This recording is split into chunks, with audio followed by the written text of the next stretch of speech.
Welcome back, everyone. It's great to have you back with us here at Frontlines and Faultlines. And one of the great things that we're able to do with this program is to reach out to people that don't often appear in the media or people aren't really aware of, who have a wonderful background or deep experience in things that are so important to the issues of the day, as we've talked about, but also about how we deal with the issues that confront us. And I'm really grateful to have with me today an old friend from Army days, Mick Mahy. And Mick is a partner at Synergy Group, which is a homegrown organisation here in the ACT that has provided some really great assistance to the development of government policy and the way our bureaucracy functions, or at least the way that Synergy Group has helped to try and make it function. But Mick himself was a deep military background. I think your career spanned about 30 years in defence? Or? Yeah, 33 years full-time. Right. And I still provide some reserve service as a greybeard. Right. Through the Combat Training Centre with Army. Right. So that keeps me entertained. Right. I don't know about anyone else, but it keeps me entertained for, probably 2 to 3 weeks, maybe a month, a year. Yeah. And in that time too, you had quite a bit of operational service, in East Timor and Iraq and Afghanistan. Yeah. And when you're in the Army, of course, in the sort of back end of the operation, you were a director of military strategy at one point as well. Yeah. And so you sort of had that deeper thinking role in the organisation. Yeah, I was really very fortunate. My first role in East Timor was as the brigade major for Sector West. Right. And that was in the time when we had to provide security to the Constituent Assembly elections, and also provide security to the nascent reconciliation process that Zanana Gusmao implemented. So, while I wasn't there for the excitement, noise and movement of IDFET, I was certainly there at a critical period. And that was really quite informative and educational experience. In Iraq in 2006, we went into Al-Mathana province and then switched from being Al-Mathana Task Group 3 across to the Overwatch Battle Group with the transition of security responsibility to the Iraqis. We were the first province to do that. Right. And we were sort of a model, and we were doing that in stride when the British forces were having a hell of a time in Basra, and also when there was a huge uptick, exponential uptick in IED and militia attacks. Right. So a really quite dynamic environment. And then after spending time with the US, getting educated at US Army War College, the Junior General School, I was fortunate to come back as the Director General for Planning Joint Operations at Joint Operations Command. Right. So I can't actually recall the number of operations we had on overseas at the time. But, East Timor was certainly on the cards. We were still active in the Solomons. We had a continuing presence in Iraq, although a much lesser posture, and we were certainly right into it in Afghanistan as well. Right. So in that period, we identified that despite the best intent, we weren't going to turn Uruzgan province into a new Switzerland. And that we needed to start positioning Australia for the next mission, Resolute Support Mission, and that there was likely to be a significant sprint to secure the good jobs that would align very carefully with our national interests. So I was part and parcel of that, and then for my sins I went in as the National Commander in Afghanistan, looking after all of the national forces there that were there in 13-14. And then on return, I went into the job as Director General Military Strategy and the Strategic Policy and Intelligence division. So, taking what was originally White Paper 15, and then with the change of Prime Minister and Cabinet, ended up becoming White Paper 16, and turning that into not just the classified guidance for defence, but also a military strategy for defence, to get the capability machine moving. Right. And as we found after we did the review in the first 12 months, the DepSec at the time said, "Please tell me you don't have to rewrite the white paper." Understandable. I thought that's question. What they did every time. Just dust it off and change the notes to protect the innocent. Yeah. But, the 5 key drivers, the strategic factors that were driving change, accelerating technological change, growth of China, etc. They had accelerated much more quickly than we'd appreciated at the time. So it just means that we had to get our skates on, I think. And then you jumped ship eventually after that 33 years. Yeah. No time off for good behaviour. And you then move into Synergy Group. What drove you to take up that job? Well, I used to joke, much to the annoyance of my wife, that I had to get a proper job. I'd had all my fun, but then I had to get a proper job. And really, you do owe a lot back to your family after such a long period of service. They're, true stalwarts. And our eldest, our eldest was into high school, and then so we needed some stability. Right. And so that's what I was just looking for a worthwhile role. And Synergy Group was only 120 strong at the time, strong contracts in a state group and information operations group, but they were unknown to the ADF and really unaware of what good work they could do with defence. And they, as an organisation, they really did provide a fantastic opportunity for transition. Right. So very, very supportive, very personable. Right.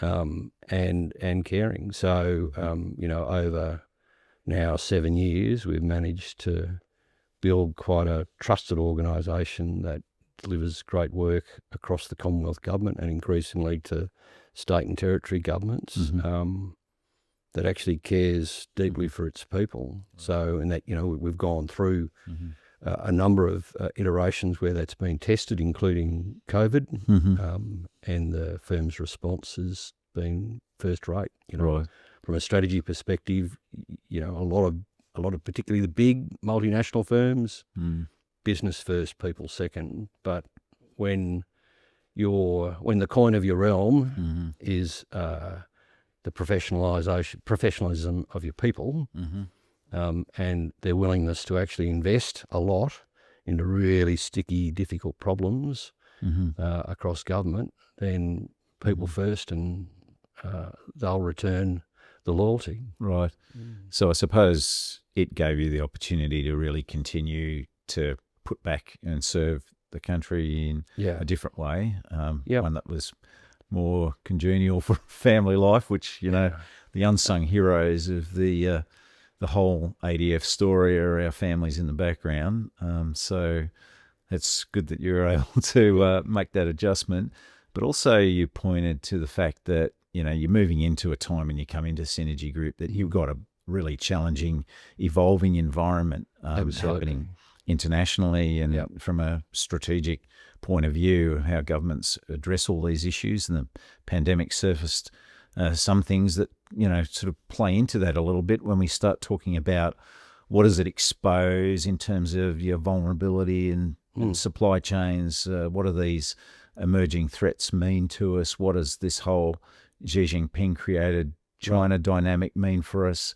How is that playing out across various contestable spaces and fields? And how does that work in? And how do we sort of meet that challenge and in a way that is meaningful from what we might be able to contribute to coalitions of the willing or our US alliance situation, depending on how reliable that will be going forward. But I know you've put a lot of thought into that and done a lot of research, a lot of work, and had some exposure to, the dynamics around a viable defence force as well.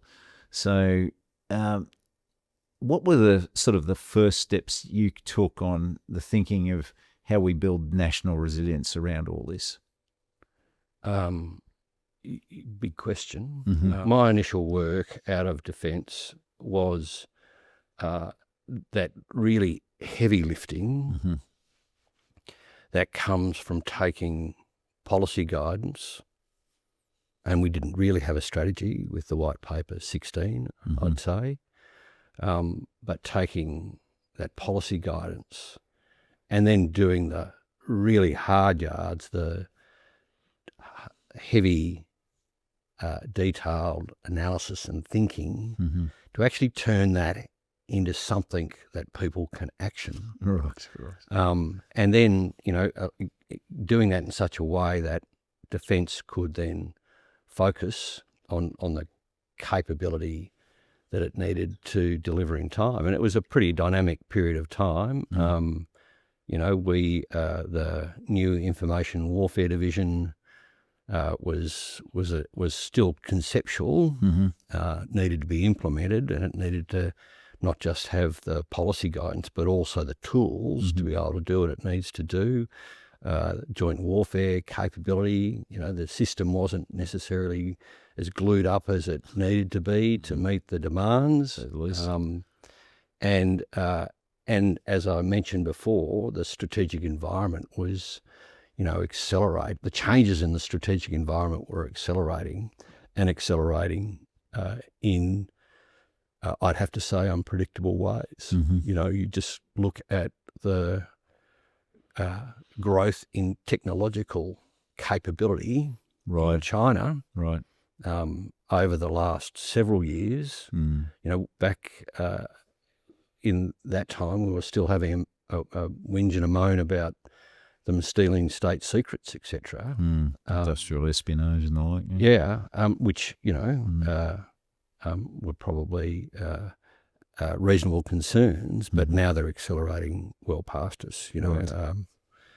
The drop in sales of Tesla, the bright shining knight of the carbon sort of zero green revolution, that they're never going to recover simply because what's available to the people that want to drive in an emission-free way are profound and diverse. So things are changing really quite rapidly. One of the important points that the National or the Defence Strategic Review and then the National Defence Strategy made, and we were talking to this 10 years ago, was this a reduction in warning time, now a lack in warning time, and the need to adjust quickly. But in the arguments, in the run up to the recent election, both sides demonstrated that they were willing to spend more money. The only real difference was when they were going to spend that money. Collectively, across both parties, none of them are actually matching the spend that Europe has finally accepted as not just necessary but vital if they're going to secure EU and what the EU is and does. And that sort of really also has driven them to boost European capability, industrially, etc., to now confront this issue of, well, is the US a reliable partner, and our policy constrictions around depending on them. So you've seen that rise. It's been interesting. Do we draw lessons from that? We observe things, I would say. I mean, if you look at any of the public debate that actually focuses on that critical issue of not just capability but capacity, it's still, the people that know that environment are tactical or operational in focus. Right. The strategic issues of the capability that exists inside the national support base, right, and the capacity of that to respond. We can't even build the number of houses that we need. We're having difficulties with that. How do we actually gear ourselves to realise the deep wealth that we have in terms of resources, smart people, highly qualified people, and organise that in such a way to actually produce the capability that we need, the true adaptability that places like the Ukraine are reminding us are profoundly critical to your success as a nation, in a way that provides us with the capacity to endure. So it's when you look at the official histories, particularly the work that was written post World War II on the Australian people and the machinery of government, the economy, industry, and science, mobilisation, etc. Lewis and his. They're very, very clear that Australia historically has routinely been poorly prepared for conflict, and we have benefited greatly from the arrangements that were in place from the Cold War. Yes, we invested some not inconsiderable blood and treasure in maintaining US presence in Southeast Asia through Vietnam and helping the British Empire decolonise, supporting Indonesia in standing up as a nation, not necessarily assisting the Dutch to remain. Those type of activities, but we did profit and grow enormously, and the success that the US enjoyed, indeed the West enjoyed, with the collapse of the USSR, has been profound. Like we have grown enormously wealthy, but we have done that on the back of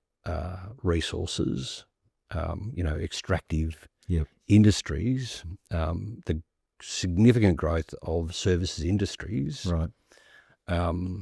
and a diminution of our capacity to make stuff.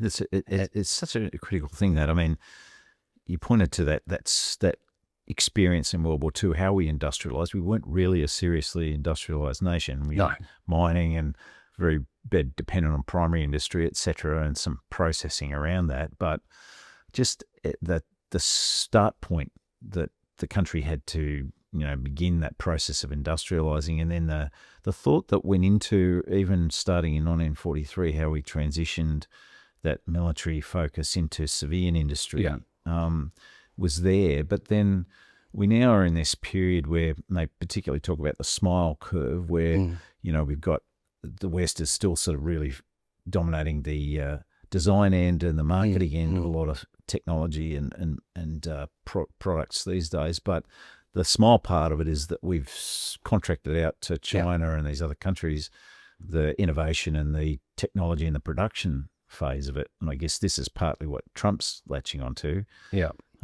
So, there's an exposed a lot during the pandemic when you couldn't produce PPE and things like this. AdBlue, fundamentally important to moving stuff, armies historically have enough supplies. What they don't historically have enough of is transportation. Australia is much the same. We're still I mean, you just need to look at the election results. Right. Over the weekend, we're still a highly densely urbanised society, and there's still an enormous distances to cover over critical infrastructure, and to go back to the inland highway that connects Ipswich through up into Charters Towers. Right. That was a product of World War II and mobilisation in World War II. The Stuart Highway, Right. connecting South Australia through to Darwin, that was a product of World War II. Now, the people that designed that and started the initial build was New South Wales Main Roads, because the New South Wales economy was developed enough to be able to have the capacity to be able to be applied to national priorities. So Queensland, serious agrarian economy back then, and southeast Queensland was seriously modernised. Munition production, I think, was introduced there in 1939, if my memory serves me correctly, and it hosted enormous numbers of troops, a million servicemen through Brisbane. And was it equipped to do that? Probably not. If you only look at the civil order problems that eventually led to the Battle of Brisbane, to 200 violent issues a night at its peak in Brisbane. The influx of 70,000 US servicemen into Rockhampton. It's going to be an impact, isn't it? Like a huge impact. And so Queensland had to adjust significantly, had significant and rapid changes to its infrastructure, and was a really significant force projection node to support the initial phases of stopping the Japanese and then recapturing the terrain that was needed, the battle space that was needed to support MacArthur's push back into the Philippines. But by the end of the war, what was probably its most important contribution to the war effort was food. By the end of World War II, Australia was, if you look at the US history, we were providing, we were feeding 95% of US service people in the Pacific. So back to the original point about, Australia is, it's no stretch of the imagination to say that Australia is hardwired to peace. It's driven by economic concerns and drivers, and the infrastructure has mainly been driven by that, particularly in the north. So if you go to places like the Kimberley, it's a large microcosm of Western Australia. Western Australia is driven by commerce, and in the Kimberley, so there's no shortage of imagination about what could be done. But the first question is who's going to pay for it? Where's the trade? But there seems to support this, and there seems to be this absence of strategizing around that. And you looked at how even in World War II they gave a lot of thought to that industrial build-up in terms of the strategic vulnerabilities, and spreading the assets and having redundancy potential, the graving docks that they set up, having different locations where shipbuilding was happening, and then working out how you fit into the Allied construct. So there was this debate about whether Australia should try and build capital warships. But in the Allied conversation, the Allies said, no, don't you do that, because that'll take a couple of years. What you focus on with your graving dock capacity is to help repair Allied capital ships and merchant ships, and then focus on the small vessels like landing craft, corvettes, etc. So we kind of had a very careful strategizing about how that was all managed. But do we see any of that going on now in terms of, the thought to the resilience and the deterrent value in all of this as well? No. Well, to be blunt, I've no doubt that there is. But it's certainly not part of the public debate. Right. There's plenty of discussion about crisis response and response to natural disasters. We've had royal commissions in the last couple of years into national support mechanisms to state and territory responses. We've got another new iteration of the Australian government crisis framework. But the circumstances that we live in now, particularly with the new US administration and increasingly emboldened China, that cannot be dealt with as a crisis. It's a truism that major powers that start wars with limited objectives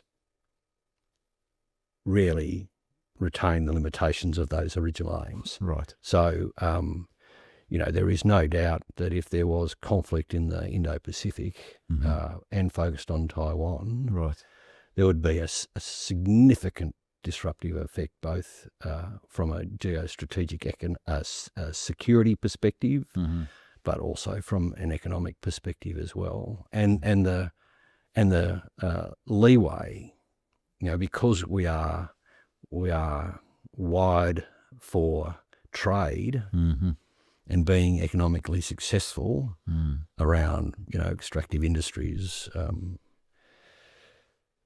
service industries, etc., then the amount of fat that we've got available is limited. Right. So from a Keynesian perspective, and I think he said this during World War II. During crisis, anything a country can do can be paid for. Right. That's the benefit of a sovereign economy. You print your own money and you go into debt and you're paid off over, 50, 60, 70 years, etc. Yeah. So it comes down to the question of what can we do. Yep. So there's stuff that we do really, really well. Right. Like, world leaders in extractive industries in remote and difficult locations. If you happen to be on one of the early morning flights out of Perth, heading into one of the major mining regions, then that's the best way to fly. Right. Because everyone knows what to do. Everyone knows how to check in, how to go through screening.